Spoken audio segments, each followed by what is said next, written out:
Tahukah Anda, dengan populasi Muslim 207 juta jiwa, Indonesia menjadi negara berpenduduk Muslim terbesar di dunia. Seperti apakah wajah Muslim Indonesia? Untuk mengetahui perspektif sosial keagamaan kalangan Muslim Indonesia pada akhir Maret 2016, Wahid Foundation dan Lembaga Survei Indonesia mengadakan survei di 34 provinsi. Hasil survei ini membuktikan bahwa wajah Islam Indonesia adalah wajah Islam damai dan toleran. Berikut ini adalah buktinya.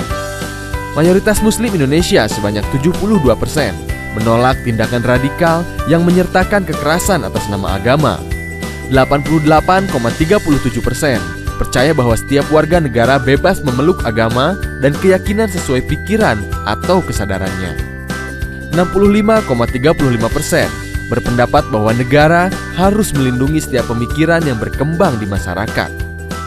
Dan lebih jauh lagi, dukungan kalangan Muslim Indonesia terhadap Pancasila dan nilai demokrasi ternyata luar biasa tinggi.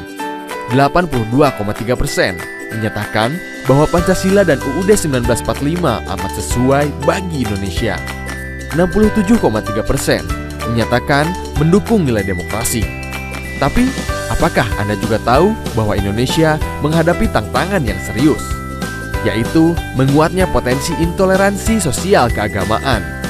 Jika dibiarkan, potensi ini dapat berujung pada aksi radikalisme atas nama agama. Proyeksi statistik survei ini memperkirakan ada sekitar 600.000 jiwa pernah melakukan aksi radikalisme atas nama agama. Sekitar 11 juta jiwa berpotensi untuk melakukannya bila ada kesempatan. Hampir menyamai jumlah penduduk Jakarta dan Bali. Aksi radikalisme ini mencakup pemberian dukungan dana atau materi kepada organisasi radikal, sampai dengan melakukan penyerangan terhadap rumah ibadah pemeluk agama lain. Ingat, ini angka potensial hasil proyeksi, bukan angka aktual. Ada 3 hal yang berpengaruh signifikan atas potensi ini. 1. Pemahaman literalis atas konsep jihad yang dianggap harus menggunakan kekerasan. 2. Materi ceramah yang berisikan permusuhan dan kebencian.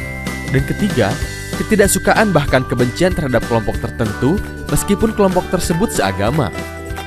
Tapi survei ternyata menemukan bahwa pendidikan, pendapatan, dan wilayah tempat tinggal di desa atau kota tidak berhubungan langsung dengan intoleransi dan radikalisme sosial keagamaan.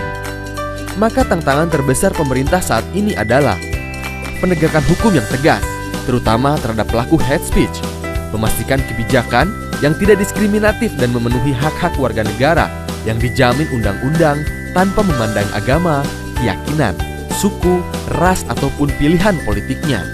Pemerintah pusat dan daerah juga tidak boleh memberi dukungan kepada kelompok atau organisasi yang diketahui melakukan aksi-aksi intoleran dan radikal. DPR dan DPRD harus menghapus atau merevisi undang-undang atau peraturan yang bertentangan dengan semangat kebinekaan, perdamaian, dan non-diskriminasi.